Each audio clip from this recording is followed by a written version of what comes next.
আসসালামু আলাইকুম ওয়ারাহমাতুল্লাহি ওয়াবারকাতুহ।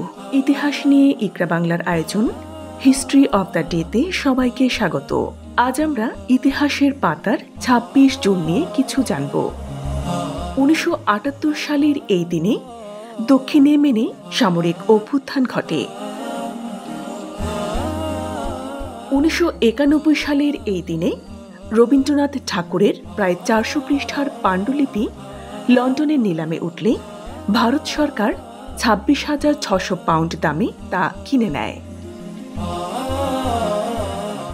২০০০ সালের আজকের এই দিনে বাংলাদেশ আন্তর্জাতিক ক্রিকেট সংস্থার স্থায়ী সদস্যপদ লাভ করে।